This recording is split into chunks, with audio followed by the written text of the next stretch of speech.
Cadeiras. Vamos louvar o Senhor, né? Orar então, nós que estamos aqui. E onde estiverem dois ou mais reunidos, o Senhor se faz presente. Estamos reunidos em nome de Jesus. Vamos adorar o Senhor, ao único que é digno de receber a honra e a glória.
Aplaudir o Senhor neste momento, amém?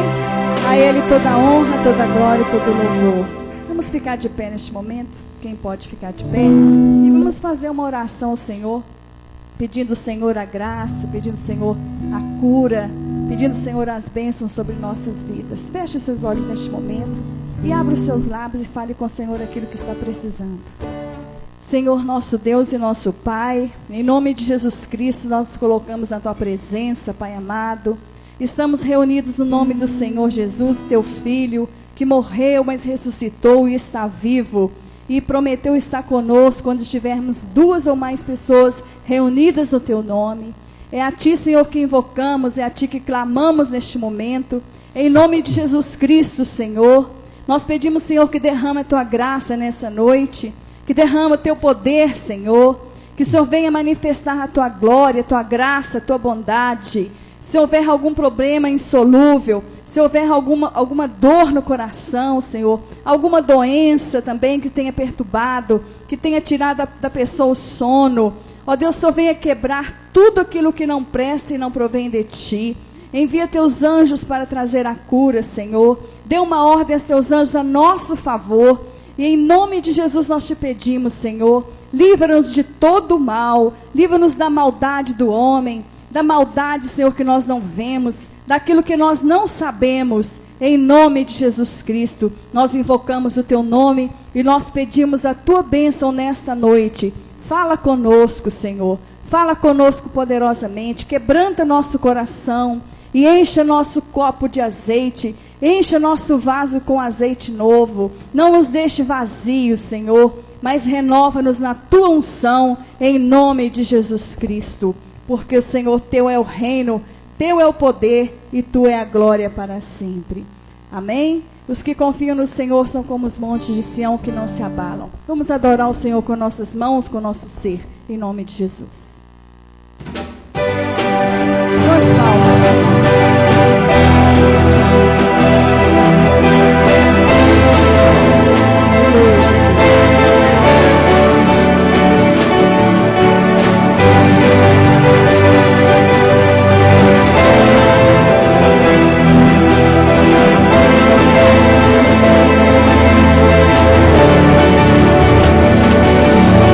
Confia no Senhor.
Tu és santo, Senhor, digno de honra, digno de glória.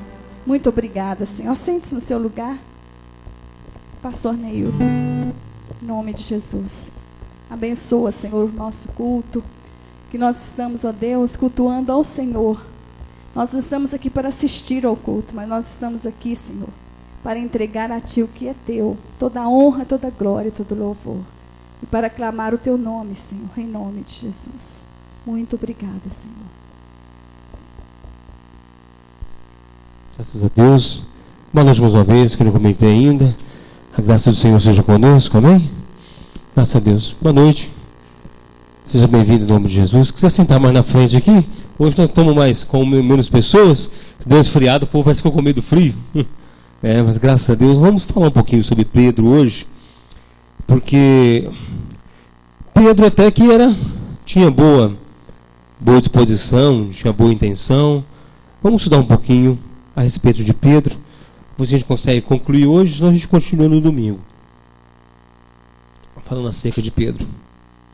A Igreja Católica, ela toma Pedro como primeiro Papa, toma Pedro como líder religioso, toma Pedro como uma pessoa proeminente, um dos patriarcas, né?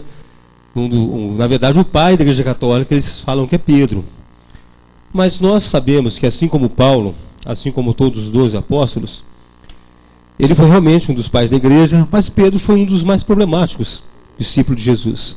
Pedro foi um dos mais que deu trabalho para Jesus por causa do seu temperamento, por causa do seu jeito de ser, por causa da sua índole. E aí, e alguns detalhes, algumas nuances acerca dele que nós vamos ver hoje. Então vamos para a sua Bíblia em Mateus capítulo 4, assim o chamado de Pedro.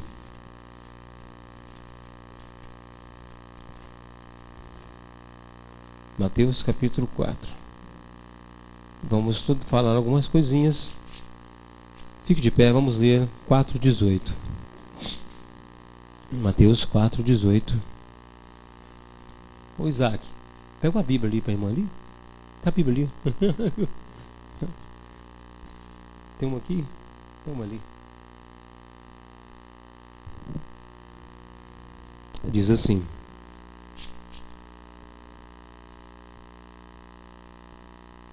E Jesus, andando junto ao mar da Galileia, viu 2 irmãos, Simão, chamado Pedro, e André, os quais lançavam as redes ao mar, porque eram pescadores. E disse-lhes: Vinde após mim, e eu vos farei pescadores de homens.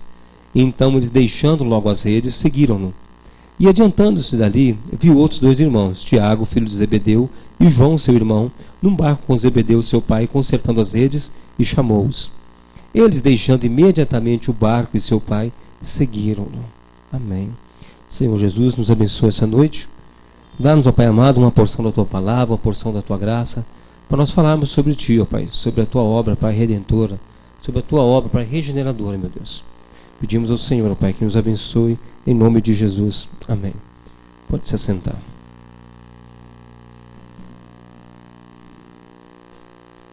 Eu estava meditando, pensando hoje a respeito de Pedro, e me veio alguns episódios na vida dele que eu achei interessante nós discorremos a respeito disso.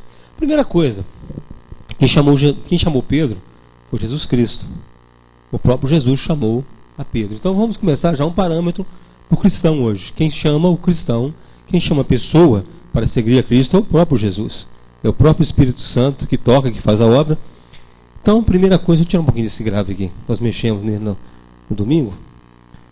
Então,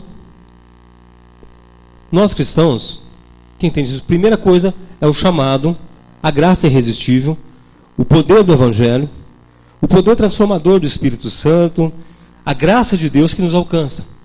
Primeira coisa, nós somos alcançados pelo próprio Deus. O próprio Deus se dispõe a nos buscar, conforme o livro de Efésios diz, estando nós mortos em nossos delitos e pecados, Ele nos busca. E com Pedro foi a mesma coisa.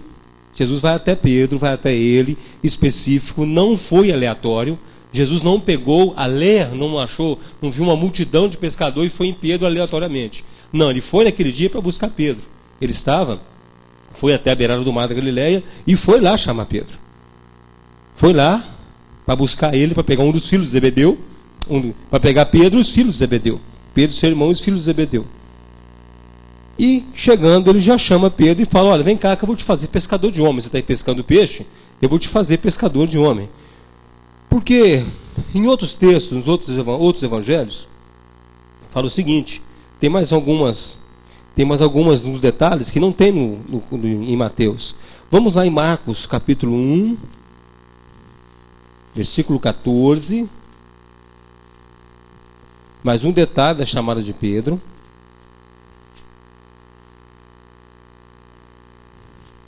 Deixa eu ver se é esse que eu quero.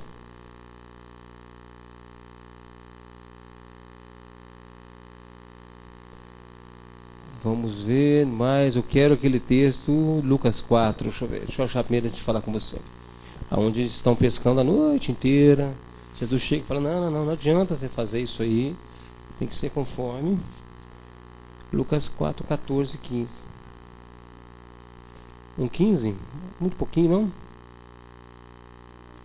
não? Não. Estou falando das redes. É uma coisa, você começa a pregar e você começa a pegar os detalhes. Marcos 5. Lucas 5. Lucas 5, né? Não, mas aí ele já tinha sido chamado já. Tá. Marcos 5, capítulo 1. Lucas 5, capítulo 1. Tem uma coisa mais detalhada. Jesus ensina. No capítulo... Fica com os 5. No capítulo 4, do verso 31, fala que ele estava em Cafarnaum. Cafarnaum era a cidade que ele morava na época. Jesus morava em Cafarnaum. Ele estava em Cafarnaum, depois ele desce para a beira do mar. Prega por toda a Galiléia. Galiléia era a região de Cafarnaum. É igual você falar assim, por exemplo, aqui é Milionários, né? Aqui é a região do Barreiro. Como se aqui fosse Cafarnaum e Galiléia seria toda a região do Barreiro. Você ter ideia de como funcionava. Porque às vezes a pessoa acha que Galiléia era uma cidade. Não, era uma região específica. Então, na região da Galiléia, mas ele morava em Cafarnaum. Ele desce a Cafarnaum, de lá ele desce para a beirada do mar. Cafarnaum já era na beira do mar. Ele começa a rodear o mar da Galiléia. E aí, no verso 38 do capítulo 4, Jesus vai até a sinagoga. Lá se encontra com Pedro, com Simão, estava lá. E aí eles pedem para... Simão pede para Jesus ir até na casa dele para curar a sogra dele. Jesus vai lá, ora pela sogra, cura a sogra e continua pregando. E no capítulo 5, 1. E aconteceu que, apertando a multidão para ouvir a palavra de Deus, estava ele junto ao lago de Genazaré.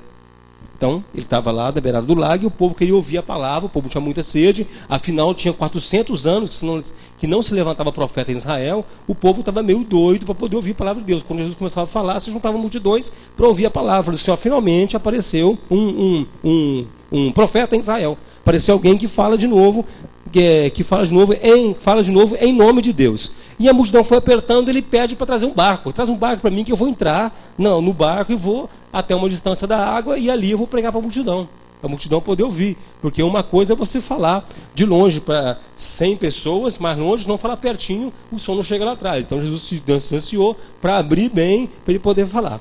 E aconteceu que, apertando a multidão para ouvir a palavra de Deus, estava ele junto ao lago de Genezaré. E viu estar 2 barcos junto à praia do lago, e os pescadores, havendo descido deles, estavam lavando as redes. Entrando num dos barcos, que era o de Simão, pediu-lhe que o afastasse um pouco da terra, e assentando-se, ensinava do barco a multidão. Então ele sentou e dali ele ensinava para o povo, que o povo podia se abrir melhor, né, na frente dele, para poder ouvir a palavra. E quando acabou de falar, disse a Simão: faze-te ao mar alto e lançai as vossas redes para pescar. E respondeu Simão, disse-lhe: mestre, havendo trabalhado toda a noite, nada apanhamos, mas porque mandas, lançarei a rede. E fazendo assim, colheram uma grande quantidade de peixes e rompi-lhes a rede. Fizeram sinal aos companheiros que estavam no outro barco para que fossem ajudar, e foram enchendo ambos os barcos de maneira tal que quase em a pique. E vendo isso, Simão Pedro prostrou-se aos pés de Jesus, dizendo: Senhor, ausente de mim, porque sou um homem pecador. E de igual modo também Tiago e João, filhos de Zebedeu, que eram companheiros de Simão, disse a Jesus a Simão: não temas, de agora em diante será pescador de homens. E levando os barcos para a terra, deixaram tudo e o seguiram. Então, aqui tem um outro aspecto do chamamento de Pedro. Jesus faz ele pescar, faz ele lançar as redes, lançar a rede a noite inteira. Mas Jesus fala, não, pode lançar a rede, que vocês vão pescar alguma coisa. E ali eles pegam um peixe, o pessoal já assusta e fala, não. Aí Pedro, acontece uma coisa com Pedro. A primeira coisa que acontece com Pedro, no chamamento dele, ele se prostra diante de Jesus e fala, afaste de mim porque eu sou pecador. Primeira coisa é reconhecimento do estado pecaminoso do homem. Para o homem chegar até Jesus, ele primeiro tem que reconhecer o estado pecaminoso dele. A primeira coisa que Pedro fez foi isso, reconhecer o estado de pecado, o estado de ausência de comunhão com Deus, o estado de separação com Deus, o estado da necessidade de Deus. Então, quando nós chegamos a Jesus Cristo, não adianta nós chegar não adianta chegar com argumentos para Ele. Ah, que eu sou assim, que eu sou assado, que eu sou muito bom. Não. Primeira coisa é, eu sou pecador. Eu sou pecador, eu preciso da tua graça. E vamos dizer assim, a coisa em Pedro foi tão forte que ele fala com Jesus, afasta de mim e fica longe. Porque a presença de Jesus condena. A presença de Jesus condena o homem. A presença de Jesus faz aflorar o nosso pecado.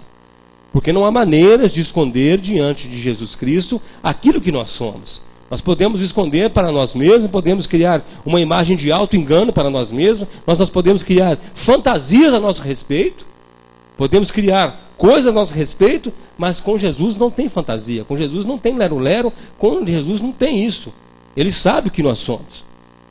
Não adianta querer chegar perto dele com obra, com a mão cheia de obra, de coisa que a gente fez, ou que pensou, ou com desculpas pelo que nós somos. Não. Primeira coisa, reconhecer que somos pecadores. Nós somos pecadores, necessitados da graça de Deus. Somos carentes da graça de Deus. Esse é o estado humano. Esse é o estado do homem. É um estado que só muda se ele tiver o quê? Um encontro com Jesus Cristo e receber perdão dos seus pecados. Mas antes de receber perdão dos seus pecados, a salvação. Receber a salvação. Salvação e o perdão, como se fosse um pacote. Recebe sobre os lombos. Agora, como que então Pedro, convertido ali na beira do lago, vamos montar aqui um cenário de Pedro convertido na beira do lago. Pedro arrependido na beira do lago. Pedro arrependido, mas depois nós vamos ver os detalhes da vida de Pedro. Nós vamos ver que a obra da conversão não é instantânea. Não é uma coisa instantânea. Não é uma obra que se faz com um apagar de luz ou como um relâmpago. É muito mais do que isso, demora muito mais tempo do que isso. A obra da conversão, da transformação do homem, ela não é imediata, é uma obra a ser completada, é uma obra a ser edificada, é uma obra para ser o quê? Construída em nossa vida a partir da pedra de esquina que é Jesus Cristo. Então vamos lá. Ele viu aquilo tudo e falou, aí Jesus fala com ele, olha, daqui em diante eu vou te fazer pescador de homem. Eu vou fazer você, Pedro, pescador de homem. Você está vendo essa quantidade de peixes que você pegou?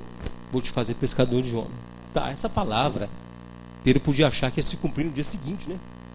Podia achar que ia ser daí mesmo, há um tempo, já 2 meses depois ele já estava fazendo pescador de homem. Igual a gente estava conversando antes do culto aqui, o Alan, tem muito lugar por aí que o cara chega, conforme o passado que ele teve no mundo, eles já colocam ele como pastor com 2 meses. Se o cara chegar assim, olha, eu era satanista do último grau, me converti e agora eu sirvo a Jesus. Tem igreja aí que já pega esse cara e já coloca como pastor. Daí é 2 meses. Porque acha que é o tamanho da obra que foi feita nele em tão pouco tempo. Não existe obra, não existe conversão de meses. Eu creio nisso e me atrevo a falar isso. Não existe conversão de meses. Uma pessoa de meses que conheceu Jesus Cristo, ela está em um processo de conversão. Sabe por quê? Porque nós temos pessoas aqui que estão há muito tempo na igreja. Todos nós estamos em processo de conversão. Ninguém aqui é 100%. Ninguém aqui é Gálatas 2:20. Ninguém também que está nos assistindo é Gálatas 2:20. Já não vivo eu, mas Cristo vive em mim. Porque nós somos ainda feitos de quê? De carne. Nós ainda temos desejos humanos. Ainda temos necessidades humanas, anseios humanos, preocupações humanas. Temos ainda a obra da carne operando em nós, a obra do pecado operando em nós ainda. Nós não fomos tirados da carne. O nosso tutano mesmo interior é carne, é vontade humana, é ansiedade humana, é psique humana. É tudo que é do homem. E isso não vai se converter. O seu espírito converte, mas o seu tutano não. Seu espírito convertido é recriado, a sua alma é tratada, mas o seu tutano não. Continua gritando alto dentro de nós ainda. Por isso é que às vezes a pessoa não consegue separar. Porque quando acontece nela alguma coisa, Ela acha que é a falta de conversão ou a falta mesmo de Deus. Quando Jesus fala a seguinte palavra: aquele que crê em mim, ainda que esteja morto, viverá. Então pensa, mas como é que um morto vai crer em Jesus? Aí que está. Nós temos várias interpretações a respeito desse versículo, mas vamos pegar uma interpretação aqui. Quem crê em Jesus Cristo, ainda que esteja morto, viverá. Quem crê em Jesus, ainda que aconteça algo na vida dele, que algo o atinja, que nem seja para a morte, mas seja para a decepção, para a dor, para fazer ele sofrer, que ele leve o sofrimento na vida através disso, para ele sabe que ele ainda tem o quê? Tem vida eterna. Ainda que só seu cérebro funcione, você sabe que você tem vida eterna. Então Jesus falou, ainda que ele esteja morto em cima de uma cama, em coma, mas ele está vivo por quê? Porque o que compensa é a vida eterna. O que leva em conta é a vida eterna. O que leva em conta é a vida além túmulo, e não a morte além túmulo. E então Pedro começa essa obra na vida do Espírito Santo, começa a obra de Pedro, Jesus começa a obra de Pedro, começa essa obra na vida de Pedro. Pedro vai andando, passeando com ele, e eles vão as coisas, ele vai vendo as coisas acontecendo, vai vendo a multiplicação de peixe, vai vendo pessoas sendo curadas. Tem um episódio interessante, lá em Mateus, no capítulo 14. Pedro agora, já aparece um Pedro mais ousado. Já começou a ter uma ousadia em Pedro. Porque ele vê os milagres e fala, não, por que ele faz só com os outros? Quero que faça comigo agora. Ele curou minha sogra, lá no capítulo 8 de Mateus, ou no capítulo 4 de Lucas. Ele curou minha sogra, eu vi ele fazendo algumas coisas. Tinha acabado de ser feita a multiplicação dos pães e peixes. Acabaram de ver aquela coisa terrível, aquela coisa assombrosa de multiplicar 2 pães e 5 peixes, 5 pães e 2 peixes. Assombroso para 5.000 pessoas. Alguém aqui já viu uma multidão, uma trupe, uma turma de 5.000 pessoas? É muita gente. É muita gente. 5.000 pessoas enche uma praça. 5.000 pessoas é bastante, sem contar as chamadas para a época eram chamadas impessoas, né? Que eram mulheres e crianças. As pessoas aqui eram homens, sem contar mulher e criança. Então, havia, beirando ali, para mim, 10.000 ali, tranquilo, 10.000 pessoas, com 5 pãezinhos. Acabou de acontecer isso. Jesus acaba de alimentar, eles recolhem os cestos, todo mundo de olho regalado com aquilo. Jesus fala assim, vocês podem ir embora, pode pegar o barco, atravessar o mar aí, que eu vou ficar por aqui mesmo. Despedindo a multidão, batendo papo aqui. Eu creio que Jesus gostava de falar com o povo. Quando aparecia alguém que conversava com ele dentro da palavra, dentro da lei, eu creio que ele até sentava e conversava com essa pessoa, gastava tempo com essa pessoa.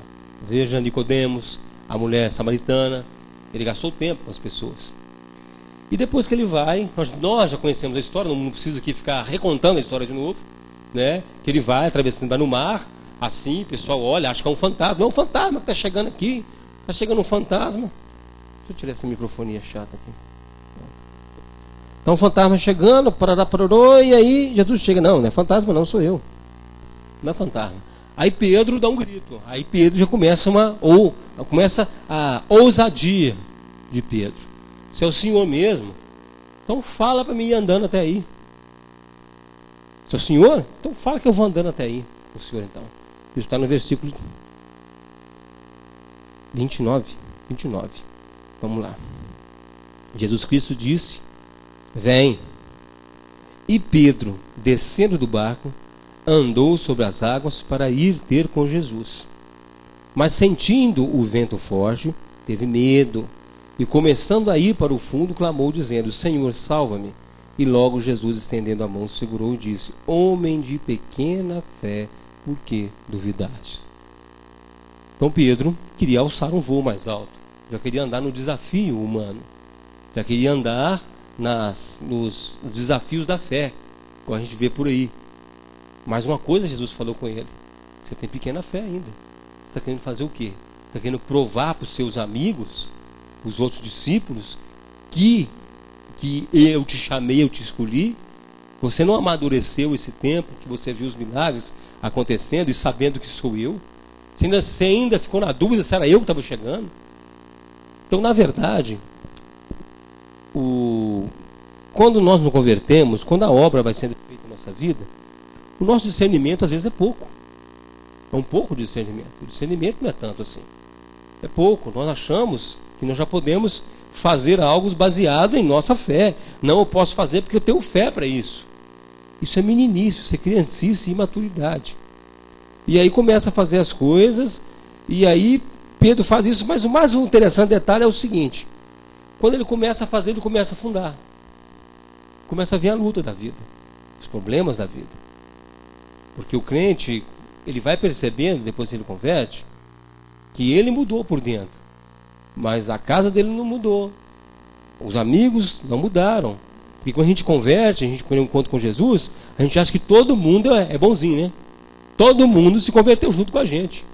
Todo mundo virou crente igual a gente. E todo mundo, a gente acha que todo mundo vai querer ouvir o que a gente tem para falar. Todo mundo vai começar a ler a Bíblia também com a gente. Todo mundo vai conhecer Jesus. E Jesus vai fazer uma obra maravilhosa que vai salvar 50 pessoas junto com você. Seria o salvamento, a salvação compulsória, né? Eu salvo também todo mundo junto. Mas não. E aí quando começa a luta para o novo convertido, ele começa a afundar em seus próprios desafios, em seus próprios pensamentos, em seus próprios conceitos de Jesus. Que nós começamos já a formular conceitos sobre Jesus. Comecemos a achar que Jesus desse jeito, porque não, isso aí é Jesus, então eu vou ter que ir até ele lá, me ver se ele mesmo, mas afundando no meio do caminho. Quando nós começamos a construir para nós um Deus, começamos a construir para nós um Jesus, fora da palavra, apenas com aquilo que nós vimos, ou aquilo que nós parcialmente entendemos, porque eles viram Jesus e achavam que era um fantasma. Na verdade, houve um entendimento parcial do que estava vindo. Ah, é um fantasma. Entendimento parcial. Quando você lê texto sem contexto, você começa a afundar nas suas filosofias. Quando você começa a construir Deus para você, começa a construir um Jesus pessoal, você vai afundar. Porque Jesus, ele é do jeito que ele é. Ele não é um fantasma, não é uma coisa mal resolvida. Ele é Deus. Então nós temos que crer nele como Deus. Temos que crer que ele é suficiente. E não achar que aquilo que tem a aparência de Jesus só parece com ele, ou senão quando ele é real, nós duvidamos, mas será que é isso mesmo? Porque as grandes opções hoje de Jesus, como se fosse um grande mercado de pulgas. Tem Jesus para todos os gostos. Jesus de todas as cores. Jesus de todos os sabores. Jesus de tudo quanto é jeito para você. Se você quiser fazer uma exposição num museu só de pinturas de Jesus, pintura que eu falo não é pintura de Caravaggio, de Da Vinci, não. Pinturas, os estereótipos de Jesus hoje. Os tipos de Jesus que são pregados hoje. Você chega numa igreja, o tipo de Jesus dá para você ter uma ideia mais ou menos da roupa dele, como que ele veste e a sua ideologia. Você dá para escrever um livro, vai na outra igreja, outro livro sobre Jesus. Você vai empilhar conceitos de Jesus sem chegar naquele que é verdadeiro. O verdadeiro é só o que está na palavra. É só o que está na Bíblia. Os dogmas cristãos construídos em volta de Jesus são terríveis. Igual um que eu li semana atrasada, é o seguinte: tinha uma coroa de espinhos e falando, ele suportou essa para te dar essa na sua vida. É uma coroa de ouro para a sua vida terrena. Jesus suportou a coroa de espinho para te dar uma coroa de ouro aqui na vida terrena. A coroa de glória está reservada para a glória, não é para aqui. Não é para aqui. Então a pintura de Jesus é um estereótipo de Jesus que não existe. Ele suportou a coroa de espinho para me dar a salvação. Não foi para me dar a glória. Não foi para me dar nada de honra para mim. Ele morreu na cruz, não foi para me honrar. Ele morreu na cruz para me envergonhar. É o contrário. A morte de Jesus envergonha o homem, porque o homem não foi capaz de dar salvação para ele mesmo. Na morte de Jesus não há honra nenhuma. Ele se fez maldição por nós. A verdade é essa. A verdade é que ele se fez maldito no meu e no seu lugar, para nos envergonhar. Não, Jesus veio na cruz para morrer pelos nossos pecados. Não, a primeira coisa que ele morre na cruz, o primeiro propósito, sabe qual que é? para a glória de Deus. Para a glória de Deus. Faz parte da grande obra. Para a glória de Deus. A salvação do homem é para o homem? Não, é para a glória de Deus. A morte na cruz é para o homem? Não, é para a glória de Deus. É isso, pastor. Porque as construções que nós vemos hoje acerca de Cristo, acerca do conceito de Jesus, é um conceito de uma igreja dentro de um barco no mar revolto, que só vê meio assim, embaçado no nevoeiro, e fica, mas será que é um fantasma mesmo? Porque não conseguem distinguir o verdadeiro Jesus. Porque eles não usam a lente da palavra, como se a palavra fosse transparente, e para colocar na frente, para ver Jesus. Você vê Jesus é através da palavra. Você não vê através de um conceito. Ainda passando, até mesmo pelos grandes teólogos, seja ele C.S. Lewis, seja ele Calvino, seja Spurgeon, seja qualquer um desses, Tozer, ainda você tem que ver Jesus segundo a Escritura. Ainda que você coma os livros de Spurgeon, coma os livros de Tozer, C.S. Lewis, quem for, se você não, de alguns Nicodemos, nós temos ali, do MacArthur, ainda que você coma esses livros, e você não conheça a palavra, você não vai conhecer Jesus.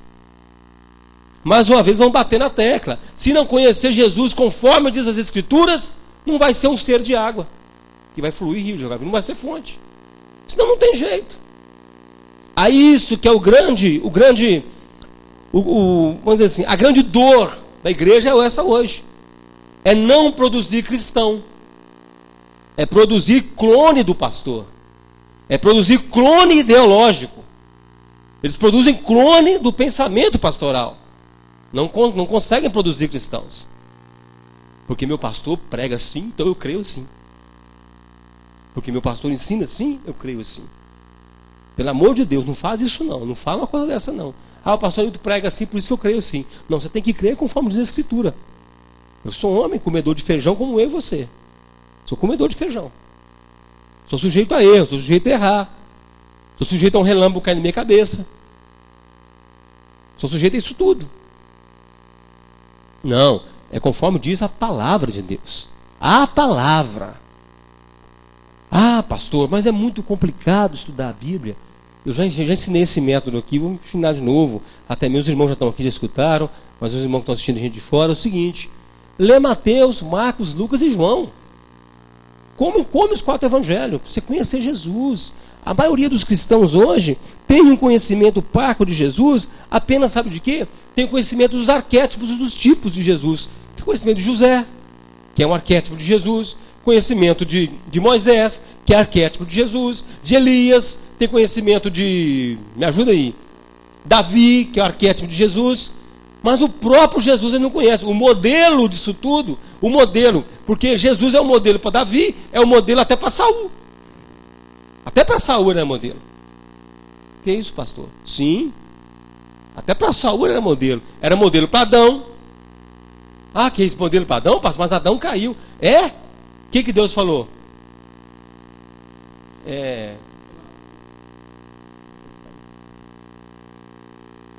O que Deus fala?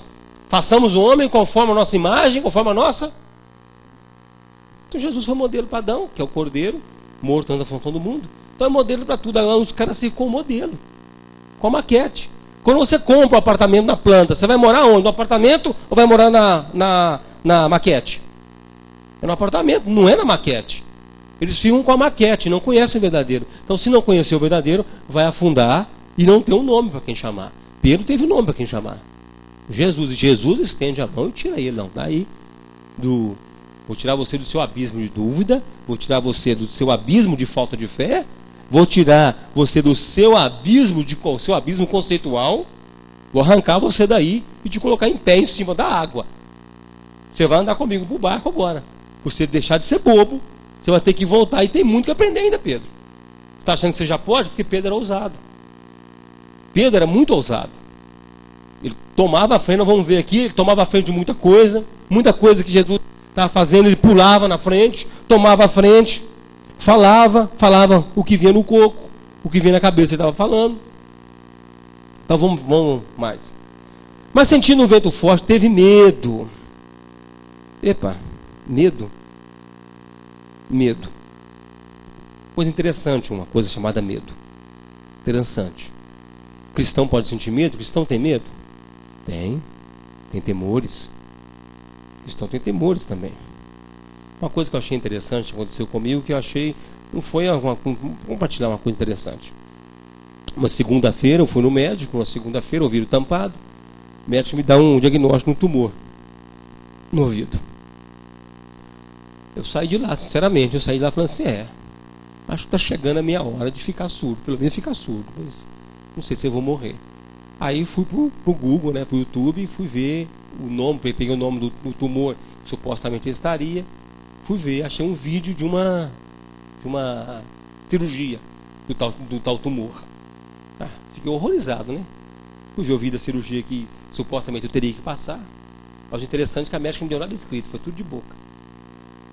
Aí fui vídeo e abre a cabeça com a furadeira, e abre o buraco, e raspa, e tira o ouvido para fora, tudo, corta tudo, pica dali, pica daqui, costura, e o ouvido fica inutilizado, uma cicatriz na cabeça, a face cai, porque corta um nervo daqui, então a face fica assim, de um lado fica com 100 anos, do outro com 40, e do outro com 100 anos. Tudo cai, o olho não pisca mais, eu falei, nossa, Deus, vou ficar muito feio, mas vou ter que fazer isso. Foram 2 dias de agonia, pensando, vou passar por isso. Agora, falar com você se sentir medo, eu senti um misto de, vai ser. E um misto de, nossa, vai doer. Vou passar, mas não é aquele medo terrível. Ah, meu Deus, e agora? Deus me abandonou. Não, você fica pensando, né? Mas por quê? O que aconteceu que eu deixei isso acontecer? Eu não senti, fiquei preocupado se eu tinha sentido algum sintoma, não tinha percebido. Então, aí na quarta-feira eu fui no médico. Foi na quarta ou na quinta, não sei, quinta-feira. Na quarta ou na quinta-feira eu fui no médico, num outro médico, fui saber uma segunda opinião, né? E perdi 2 quilos em 2 dias, 2 quilos foi embora. Vazou de mim, não sei para onde foi, vazou 2 quilos. Eu não perdi o apetite, continuei comendo a mesma coisa, mas perdi 2 quilos. Quando eu cheguei lá na clínica de otorrino, aí o médico falou assim, o que aconteceu? Eu falei, olha, a médica falou que eu estou com coleastoma no ouvido. E ela falou que tem muitos anos, pelo tamanho que ele está, tem muitos anos. E ela falou para mim fazer uma tomografia e tal. Ele falou assim, cadê o pedido? Eu falei, não me deu pedido.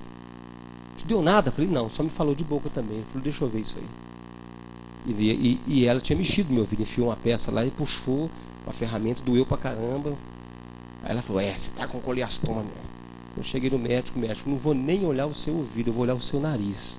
Aí enfiou uma sondinha no nariz, quando o seu que abriu o nariz, falou, olha, você está com uma infecção no ouvido muito forte, está chegando até nos seus cílios da face. Está tudo infeccionado no seu ouvido. Vou te dar um antibiótico. Antibiótico aqui, mais um anti-inflamatório, mais um analgésico, um remédio para você pingar. E você vai ficar 40 dias com o seu ouvido sem escutar, de 20 a 40 dias com o seu ouvido sem escutar. Vai tomar esses remédios, vai parar de doer e tudo. Aí eu muito assim, né?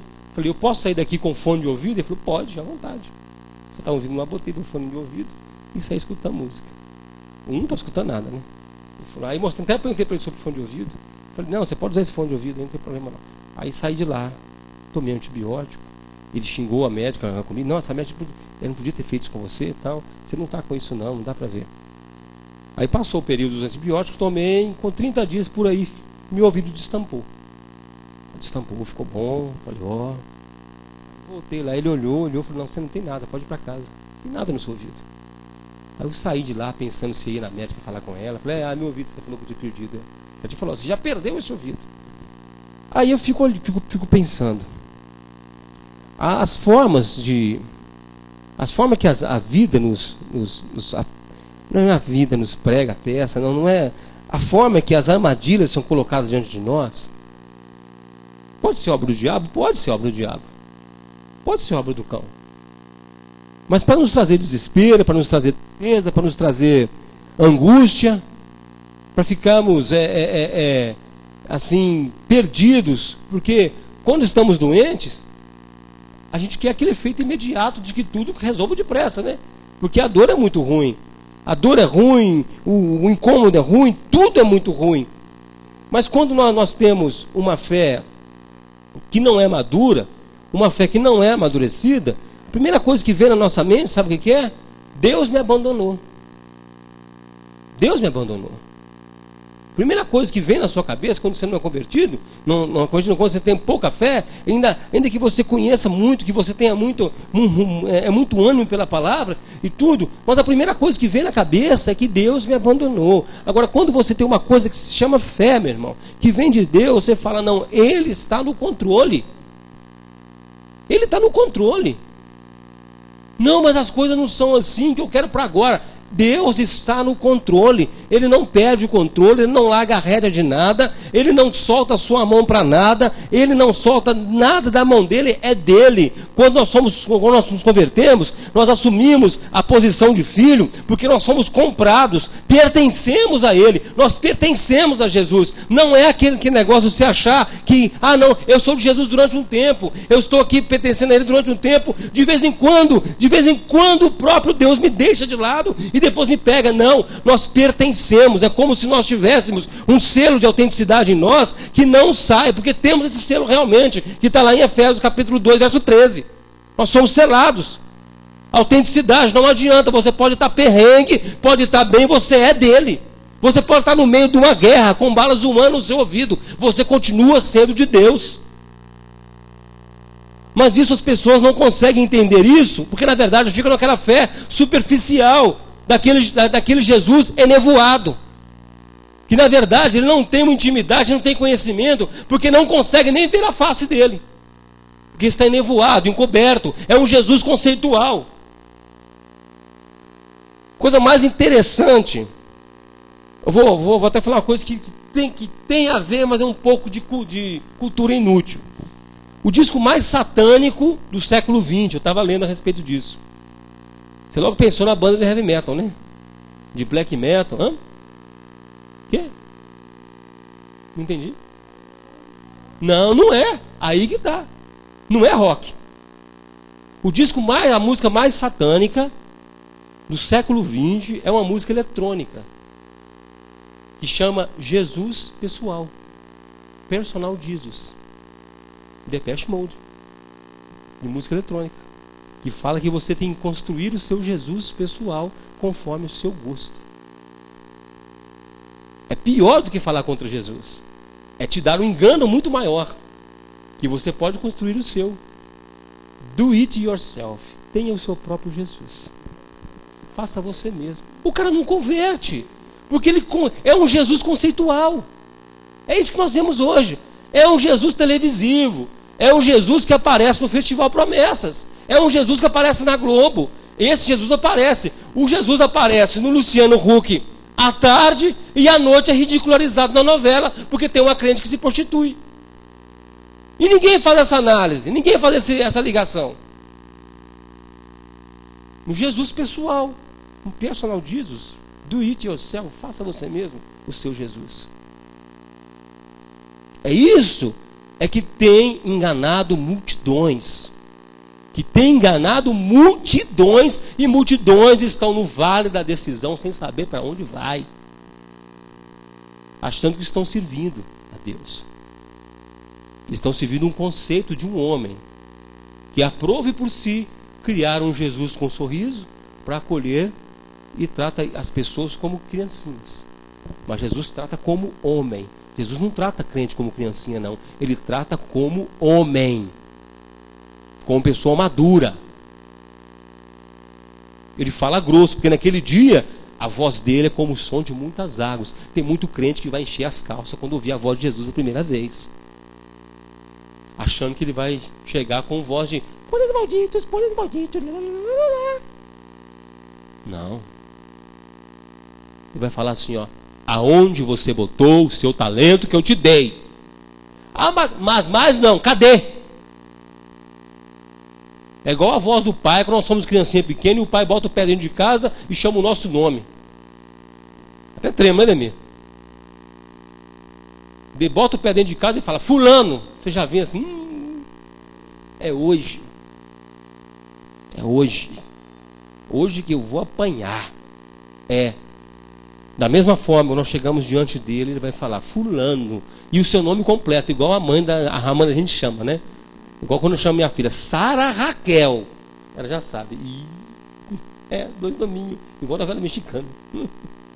Sara Raquel. Aí já sabia, sujou. Né? Ou senão, quando a mãe da Doriana chamava Doriana, não era Dorinha não, Doriana.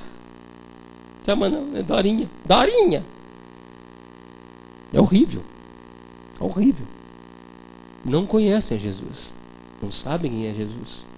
Na verdade, vou falar uma coisa pior e mais pesada. Na verdade, eles nem querem saber. Eles nem querem saber, porque se quisessem saber, meu irmão, a nova aliança aqui no colo deles, ó. Aqui é a nova aliança. Se quiser saber, está aqui, ó. Mas eles não querem saber.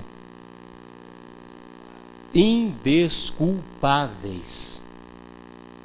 Indesculpáveis. Jesus é Jesus, não é Jesus. É Jesus. O nome dele é Emanuel. Aprenda que o nome dele é Emanuel. Deus conosco. Conosco. Não sai. Não vai passear e volta. Não é como Baal, como Elias falava com os profetas. Grita mais alto, quem sabe ele viajou, quem sabe ele está dormindo. Não, ainda quando nós não temos palavras, o que nós lemos semana passada? O Espírito Santo intercede por nós com gemidos inexprimíveis. E se nós escutássemos os gemidos do Espírito Santo, nós seríamos aterrorizados pelo terror do gemido de um Espírito e do próprio Deus intercedendo para o próprio Deus a seu favor. Não há Deus como esse que trabalha enquanto nós dormimos. Não tem Deus como esse. Por isso que eu prefiro ficar com esse Jesus. Domingo nós encerramos, vamos continuar, vamos voltar nesse tema. Temos poucas pessoas hoje, vou voltar nesse tema de novo no domingo. Nós vamos falar um pouco a respeito da vida de Pedro, mais uma vez. Amém? Que Deus te abençoe então, em nome de Jesus.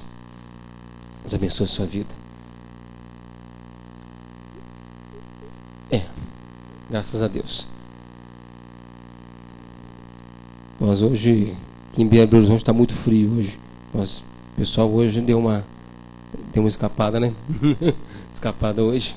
Mas graças a Deus. Então vamos encerrar então, meu irmão. Cadê meu ajudante? Queria mandar um abraço para os irmãos. Quem os irmãos que estão de hoje? Ô Renato, um abraço para você, Renato. Quem? Larissa Nóbrega. O Pátio Douglas também. São lá do Barreiro, do Barreiro. Uhum. Deus abençoe vocês então, irmãos que estão acompanhando a gente pela internet. Deus abençoe você ricamente.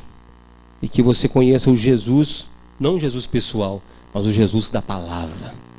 Da palavra. Você que pode trazer, você que quer trazer hoje sua oferta aqui à frente, você tem a liberdade. Eu vou orar, quando eu acabar de orar, você tem a liberdade de vir à frente, em nome de Jesus. Graças a Deus, Senhor, meu Deus, meu Pai. Conforme a Tua infinita graça, nos colocamos debaixo das Tuas mãos, da Tua vontade mais uma vez. Pedimos ao Senhor que nos dê, Senhor amado, segundo a Tua graça abundante, bênçãos para a nossa vida, Senhor. Pai, sabemos, ó Pai, que a nossa alma anseia, carregamos em nós ansiedades, carregamos em nós, ó Deus Santo, desejos, ó Pai amado, de ver as coisas mudarem em nossa vida. Sabemos, ó Pai, que a mudança maior o Senhor já fez em nosso coração, mas muitas vezes olhamos ao nosso redor e sabemos que precisamos de um milagre, Senhor. Milagre financeiro, um milagre em nossas finanças, no nosso trabalho, aonde for, nós precisamos de um milagre, Pai, até mesmo em nossa saúde. Pedimos ao Senhor que nos abençoe, meu Deus. Não é porque na hora da oferta, Pai, que clamamos como barganha ao Senhor, não, meu Deus, porque agora que separamos para orar, Deus, pelas nossas vidas. Tem misericórdia de nós, ó Pai, tem misericórdia dessa igreja, tem misericórdia das pessoas que não vieram hoje, Pai amado, as pessoas que ainda estão por vir ainda, Senhor, porque o Senhor é quem atrai, é o Senhor que estende a Tua mão. Nos dê, Senhor amado, a Tua graça, a Tua bênção, abençoe o Teu povo, em nome de Jesus. Amém. Graças a Deus.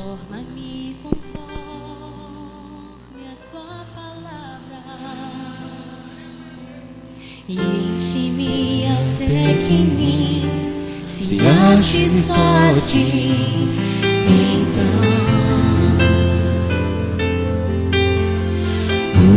usa-me, Senhor, usa-me como como ponte sobre as águas, como abrigo no deserto. Vamos encerrar em nome de Jesus. Pode deixar tocando. Vamos encerrar em nome de Jesus, orando, pedindo a graça de Deus sobre nós. Senhor meu Deus, conforme o Senhor tem nos pedido, Senhor amado, conforme o Senhor tem ordenado aqui, igreja, Senhor bendito, ó Deus, nós buscamos Tua face, aprendemos de Ti, ó Pai. Nos ajuda, meu Deus, a cada dia, quando colocamos nosso pé ali para fora, Pai, temos o nosso culto diário, Pai, o nosso culto diário, Pai, que é nós para o Senhor, ó Pai, que é a nossa vida, pedimos ao Senhor que nos auxilia, nos segura, Pai. Clamamos pelos enfermos dessa igreja, Pai amado. Clamamos por todos que estão passando, Pai amado, por problemas, Senhor bendito. Estenda a Tua mão, Senhor amado. Estenda a Tua mão em nome de Jesus Cristo, Pai amado. O Senhor conhece, Senhor amado, a necessidade de cada um, ó Pai amado. Abençoe, Senhor amado, a Doriana, a minha mãe, a Jéssica, a Silvana, meu Deus amado, a mãe da Silvana, em nome de Jesus Cristo, meu Deus. Estenda a Tua mão sobre nós te pedimos, em nome de Jesus, graças a Deus. Que o Senhor te abençoe e te guarde, que o Senhor faça resplandecer o Teu rosto sobre ti e tenha misericórdia de ti. Que o Senhor sobre ti levante o Teu rosto, te dê a paz. Seja abençoado em nome de Jesus.